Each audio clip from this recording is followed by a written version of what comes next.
നമസ്കാരം. രാജ്യത്തെ ഭരണം അസ്ഥിരപ്പെടുത്താൻ അമേരിക്കൻ ശതകോടീശ്വരൻ ജോർജ് സോറസ് കോടികൾ ഒഴുക്കിയിരുന്നു എന്നതിന്റെ കൂടുതൽ തെളിവുകൾ പുറത്തു വന്നതോടെ മലയാള മനോരമയും പ്രതിക്കൂട്ടിലായിരുന്നു. സോറസിന്റെ ഇന്ത്യയിലെ ഒരു വിവാദ പദ്ധതിയുടെ ambassador Malayala Manorama executive editor Jayant മാമൻ മാത്യു ആണ്. മാധ്യമ പ്രവർത്തകർക്കുള്ള വിദ്യാഭ്യാസം പ്ലാറ്റ്ഫോം എന്ന് അവകാശപ്പെടുന്ന ഫാക്ട് ശാലയ്ക്ക് സോറസ് കോടികൾ നൽകിയതിന്റെ രേഖകൾ വിക്കിലീക്സ് ആണ് പുറത്തുവിട്ടത്. ജയന്ത് മാമൻ മാത്യുവിന് പുറമെ ദ പ്രിന്റിലെ ശേഖർ ഗുപ്ത, ദ ക്വിന്റിലെ ഋതു കപൂർ, ബീട്രൂട്ട് ന്യൂസിലെ ഫെയ്സ് ഡിസൂസ എന്നീ വിവാദ മാധ്യമ പ്രവർത്തകരാണ് മറ്റു 3 അംബാസിഡർമാർ. ഇതിന് പിന്നാലെ മലയാള മനോരമ ഉടമസ്ഥനും എക്സിക്യൂട്ടീവ് എഡിറ്ററുമായ ജയന്ത് മാമൻ മാത്യുവിനെതിരെ ദേശവ്യാപകമായി എക്സ് പ്ലാറ്റ്ഫോമിൽ പ്രതിഷേധം ശക്തമാവുകയാണ്. ജോർജ് സോറസ് അമേരിക്കൻ ഫണ്ട് ഇന്ത്യയിൽ നടപ്പാക്കുന്ന ഫാക്ട് ശാലയുടെ അംബാസിഡർ മനോരമയുടെ ഉടമയാണ് എന്ന വിവരം പുറത്തു വന്നതോടെയാണ് പ്രതിഷേധം കനക്കുന്നത്.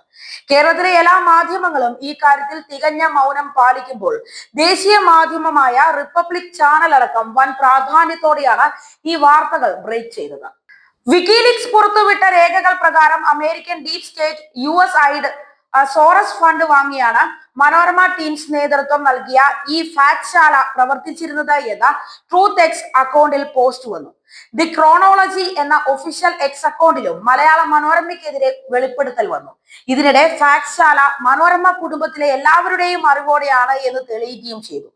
മനോരമ കുടുംബത്തിൽ ജയന്ത് മാമൻ മാത്യുവിന്റെ മാത്രം നിലപാടല്ല ഇത് എന്നും വ്യക്തമാണ്. ഇതുമായി ബന്ധപ്പെട്ട് 2024 ഒക്ടോബർ 10 മലയാള മനോരമ എക്സിൽ പോസ്റ്റ് ചെയ്തത് ഇങ്ങനെയാണ്: മലയാള മനോരമയുമായി ചേർന്ന് ദ ഫാക്ട് ശാല അംബാസിഡർ പ്രോഗ്രാം മലയാളത്തിൽ അവതരിപ്പിക്കുന്ന ആദ്യ വീഡിയോ പരമ്പര ഞങ്ങൾ അഭിമാനപൂർവ്വം അവതരിപ്പിക്കുകയാണ്. ഈ പോസ്റ്റിൽ നിന്ന് തന്നെ മനോരമ കുടുംബത്തിലെ എല്ലാവരുടെയും അനുവാദത്തോടെ എടുത്ത തീരുമാനം തന്നെയാണ് സോറസ് ഫണ്ടിന്റെ ഭാഗമായ ഫാക്ട് ശാലയുടെ അംബാസിഡർ ആയത് എന്നും ഉറപ്പായിരിക്കുകയാണ്. വസ്തുതാ പരിശോധനയുടെ മറവിൽ അവർ BJP വിരുദ്ധ വിവരങ്ങൾ പ്രചരിപ്പിക്കുകയായിരുന്നു. മലയാള മനോരമ ചെയ്തുകൊണ്ടിരിക്കുന്നത് ഭയങ്കര മോശമായിട്ടുള്ള കാര്യമാണ് എന്ന വിവരവും പുറത്തു വരികയാണ്.